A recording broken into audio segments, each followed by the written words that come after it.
rahmat ajar aku sembah, dan takutku hilang.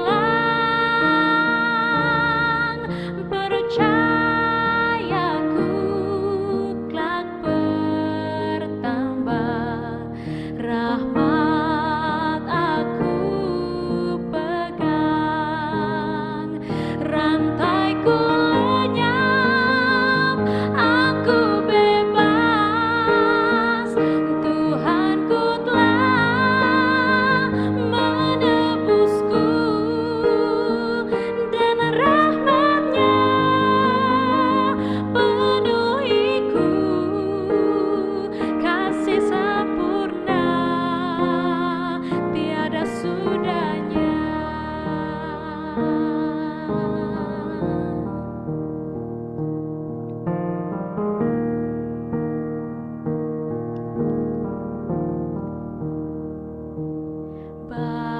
Bahaya dan kesusahan di dalam sabda-Mu,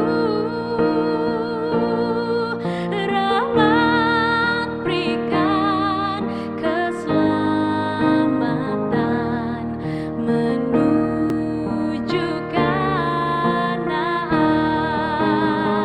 Rantaiku lenyap, aku bebas, Tuhanku telah menebusku, dan rahmat-Nya penuhiku, kasih sempurna tiada sudahnya.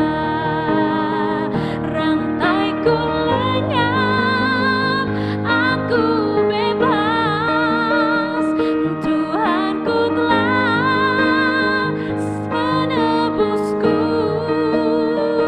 dan rahmat-Nya penuhiku, kasih sempurna tiada sudahnya.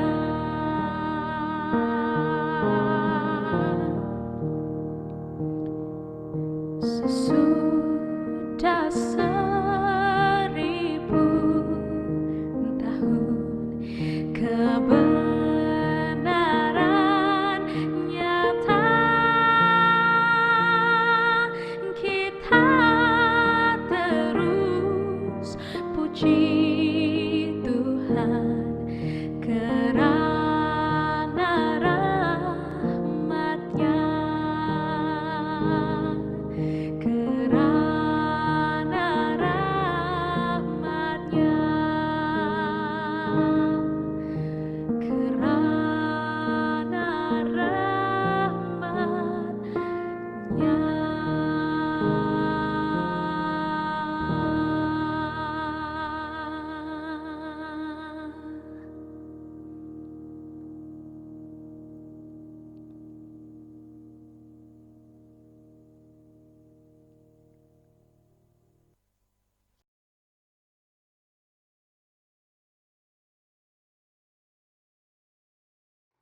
Shalom, syukur kepada Tuhan kita dapat bersama lagi di hari yang keempat.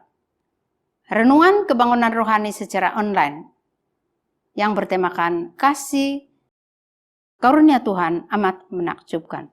Pada hari ini kita akan bersama dengan Puan Laini untuk memberikan renungan. Sebelum itu, saya ingin mengajak kita semua untuk berdoa. Allah Bapa kami dalam kerajaan sorga, syukur dan terima kasih kami ucapkan atas pimpinan Tuhan sepanjang hari ini kami selamat. Dan pada masa ini kami ingin memulakan acara kebaktian kebangunan rohani. Kiranya Tuhan bersama dengan kami, memberkati pembicara kami, Puan Laini, agar dapat menyampaikan pelajaran dengan baik. Berkati semua kami yang sedang menuntun. Karena semua doa ini kami akan serahkan ke dalam tangan-Mu Tuhan. Yesus yang menjadi juru selamat kami semua. Amin.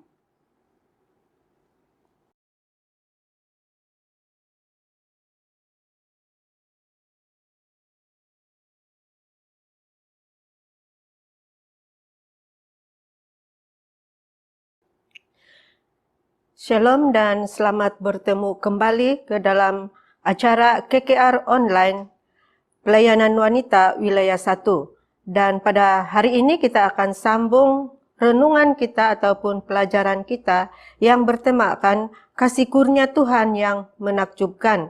Dan pada malam ini kita akan belajar tentang kasih kurnia Tuhan yang menakjubkan dan menyegarkan aku. Menyegarkan di sini adalah berkaitan dengan tubuh kita dan apakah yang kita sepatutnya lakukan agar tubuh kita sentiasa segar supaya kita boleh terus memuji nama Tuhan, memuliakan nama Tuhan dan juga boleh bersaksi kepada orang luar. Mari kita lihat di dalam 2 Korintus 6 ayat 16. Mengatakan bahwa kita ini adalah bait suci dari Allah yang hidup.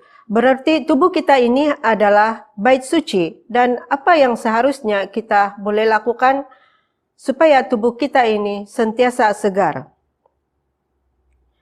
Sebelum itu mari kita lihat di dalam Yohanes 2 ayat 13 hingga 18. Di dalam cerita ini Yesus menyucikan bait suci di Yerusalem dan ini adalah satu ilustrasi mengenai pekerjaan yang Yesus lakukan terhadap jiwa manusia. Tuhan ingin agar manusia menjadi suatu Ka'bah yang hidup untuk tempat tinggal Kristus. Tetapi dosa telah menajiskan bait suci tubuh kita dan telah mencemarkan rencana Allah. Oleh kerana itu, Yesus datang untuk mengusir setan, segala keinginan dan sifat mementingkan diri dalam jiwa manusia. Yesus ingin memulihkan manusia menjadi suatu Ka'bah yang hidup, yang suci untuk tinggal Kristus dan menjadi miliknya. Ramai orang berpendapat bahwa pekerjaan Kristus hanyalah menyangkut soal kesucian hati kita. Tetapi yang sebenarnya Allah melihat kita secara keseluruhan yaitu tubuh, jiwa, dan roh kita sebagai bait sucinya. Dan bahwa Yesus menaruh perhatian kepada kesihatan dan kesejahteraan tubuh kita. Bagaimana cara yang dikehendaki Allah untuk kita memelihara Ka'bah hidup milik Allah ini? Mari kita lihat tuntutan Allah untuk pemeliharaan Ka'bah tubuh kita.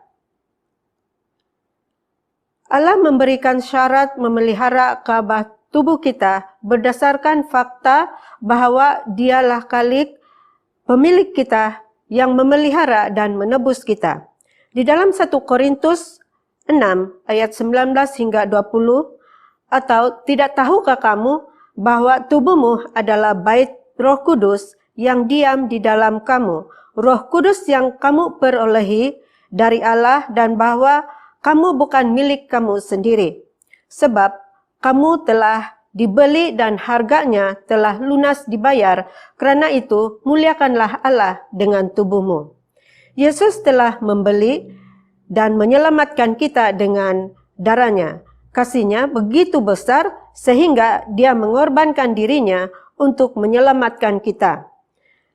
Jadi memang wajarlah kita harus menjaga tubuh kita kerana tubuh kita ini milik Yesus yang sudah dibeli dan sudah lunas dibayar.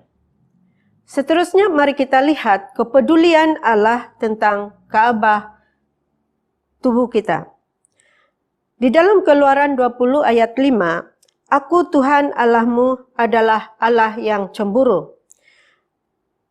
Tubuh kita ini adalah milik Allah yang Dia sudah bina dengan sempurna dan sudah dihias dengan teratur, dengan rapi, dan dilakukan oleh tangan yang agung.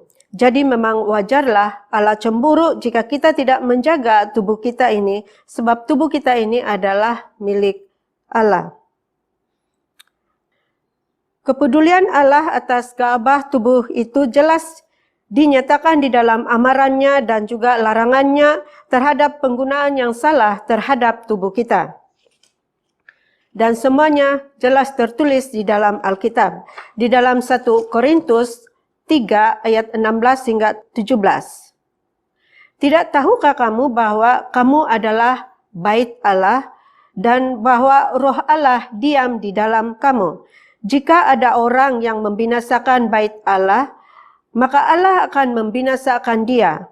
Sebab bait Allah adalah kudus, dan bait Allah itu ialah kamu, yaitu kita sendiri. Kerana kepedulian Allah atas kesejahteraan Kaabahnya yang hidup itu, yaitu tubuh kita, maka kita juga mengharapkan adanya petunjuk yang jelas dan positif. Bagaimana seharusnya kita memelihara tubuh kita dalam keadaan yang terbaik? Adakah Alkitab memiliki petunjuk seperti itu? Mari kita lihat petunjuk Allah untuk memastikan tubuh kita sentiasa segar, sentiasa sihat, untuk terus memuji dan memuliakan nama Tuhan. Di dalam 1 Korintus 10 ayat 31, jika engkau makan atau jika engkau minum atau jika engkau melakukan sesuatu yang lain, lakukanlah semuanya itu untuk kemuliaan Allah. Maksudnya, kita tidak boleh mencemarkan tubuh kita dengan minuman, makanan, ataupun perkara-perkara yang boleh mencemarkan tubuh kita sebagai Kaabah Tuhan yang hidup. Beberapa saranan Alkitab yang bernada positif untuk kesihatan kita. Mari kita lihat apa saranan tersebut. Yang pertama adalah kebersihan pribadi yang sangat ketat. Di dalam 2 Korintus 7 ayat 1. Saudara-saudaraku yang kekasih, kerana kita sekarang memiliki janji-janji itu, marilah kita menyucikan diri kita dari semua pencemaran jasmani dan rohani, dan dengan demikian menyempurnakan kekudusan kita dalam takut akan Allah. Maksudnya kebersihan di sini kita perlu lakukan bukan hanya kepada jasmani, tetapi juga kepada jasmani dan rohani.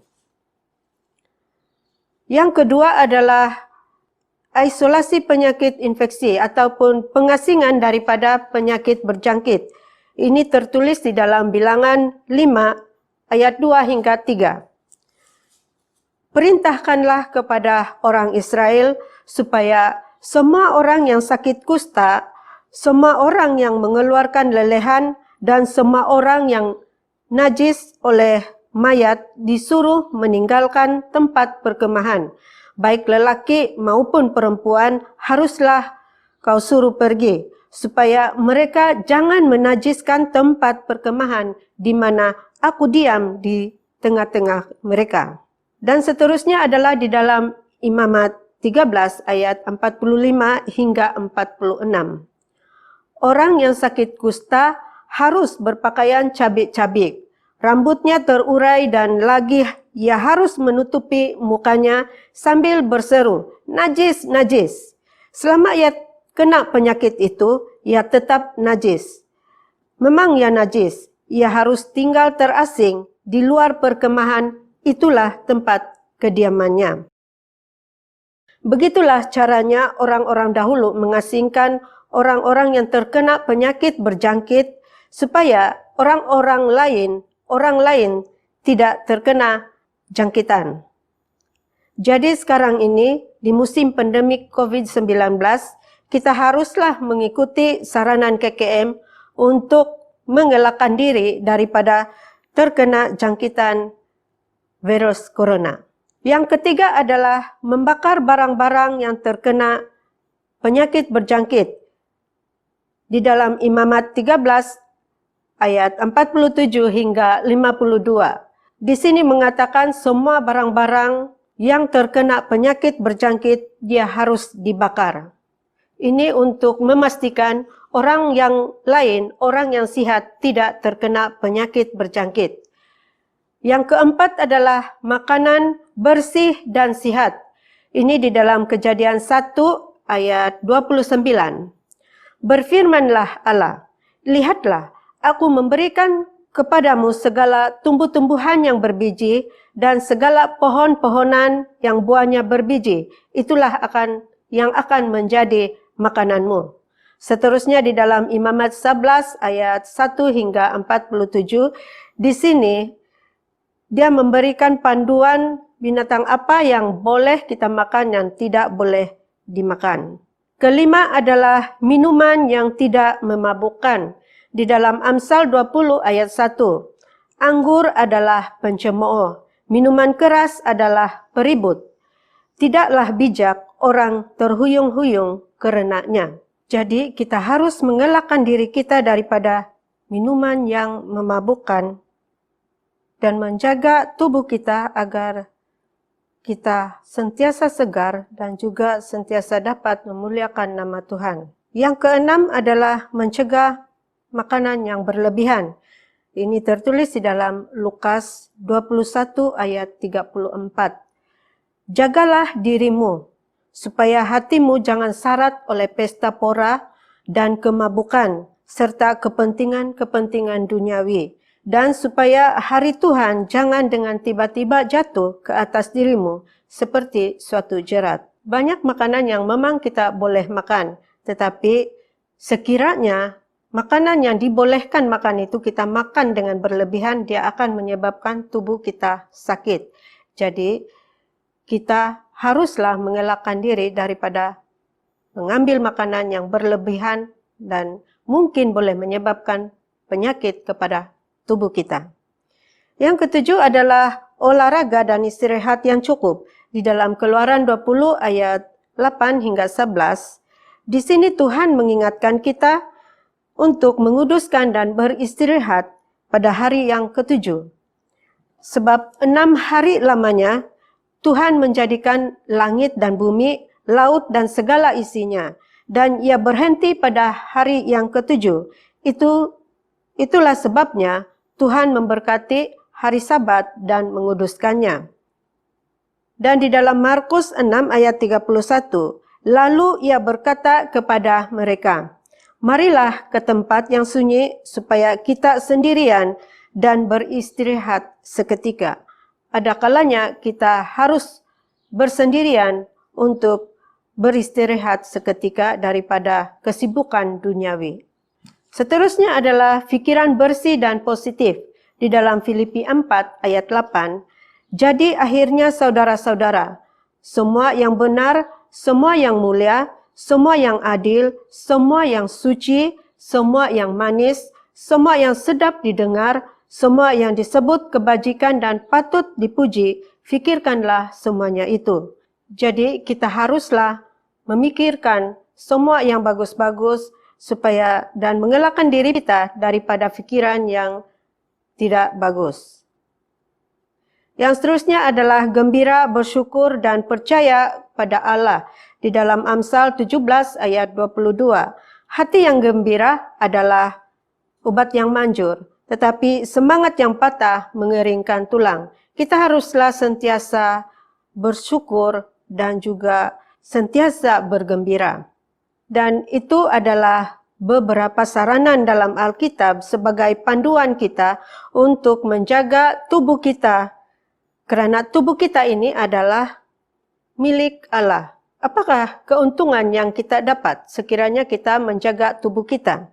Allah menekankan keuntungan sekiranya kita mendisiplinkan diri sendiri dan di hadapan kita ini amat jelas dinyatakan di dalam Ulangan 30 ayat 15 hingga 16. Ingatlah, aku menghadapkan kepadamu pada hari ini kehidupan dan keuntungan, kematian dan kecelakaan, kerana pada hari ini aku memerintahkan kepadamu untuk mengasihi Tuhan Allahmu dengan menurut jalan yang ditunjukkannya dan berpegang pada perintah, ketetapan dan peraturannya, supaya engkau hidup dan bertambah banyak dan diberkati oleh Tuhan Allahmu di negeri di mana engkau masuk untuk mendudukinya. Dan di dalam Galatia 6 ayat 7 dan 8, kerana apa yang ditabur orang, itu juga yang akan dituainya. Barang siapa menabur dalam dagingnya, ia akan menuai kebinasaan dari dagingnya. Tetapi barang siapa menabur dalam roh, ia akan menuai hidup yang kekal dari roh itu. Dan itulah keuntungannya sekiranya kita memelihara tubuh kita. Di dalam Amsal 3 ayat 1 dan 2, "Hai anakku, janganlah engkau melupakan ajaranku, dan biarlah hatimu memelihara perintahku, kerana panjang umur dan lanjut usia serta sejahtera akan ditambahkannya kepadamu." Panjang umur dan lanjut usia serta sejahtera adalah buah-buah penurutan kepada Allah. Di dalam kitab Daniel, kita akan melihat kehidupan Daniel adalah suatu contoh klasik dari keuntungan badan, fikiran, dan rohani yang pasti bagi menurut hukum kesihatan Allah. Sebagai kesimpulan, mari kita lihat di dalam Roma 12 ayat 1.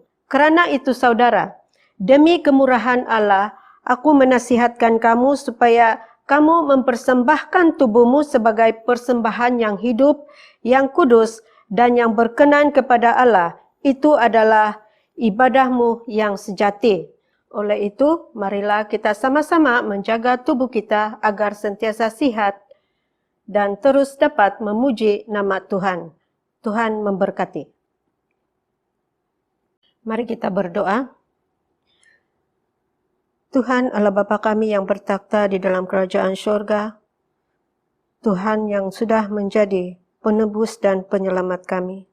Tuhan, sebentar tadi kami sudah mendengar pelajaran apa yang seharusnya kami lakukan ke atas tubuh kami agar tubuh kami ini sentiasa tetap segar dan tetap sihat, agar kami dapat memuji dan memuliakan nama-Mu.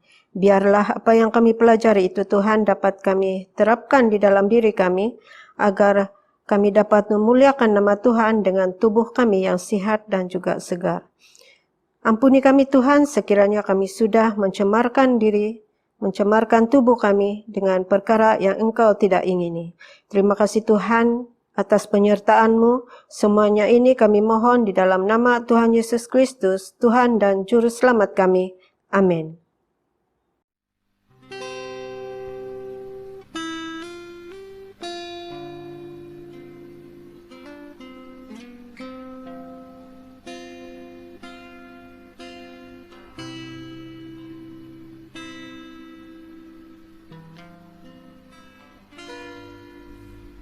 Bukan dengan kekuatanku ku dapat jalani hidupku, tanpa Tuhan yang di sampingku ku tak mampu sendiri.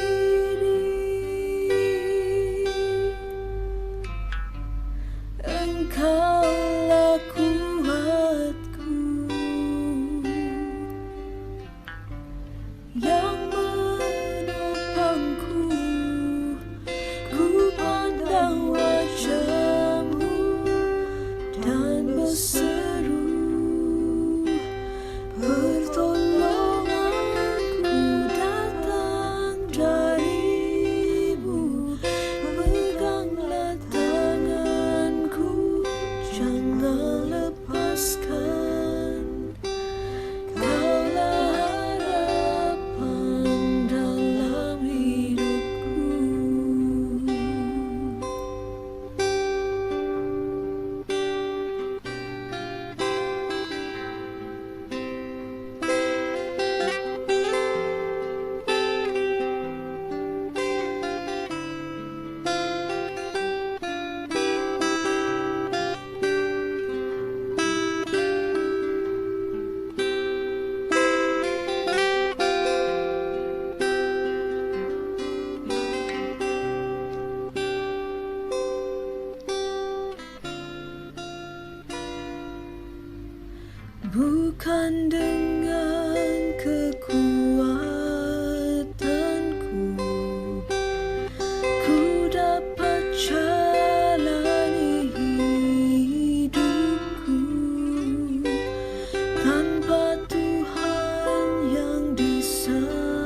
Tuhan beserta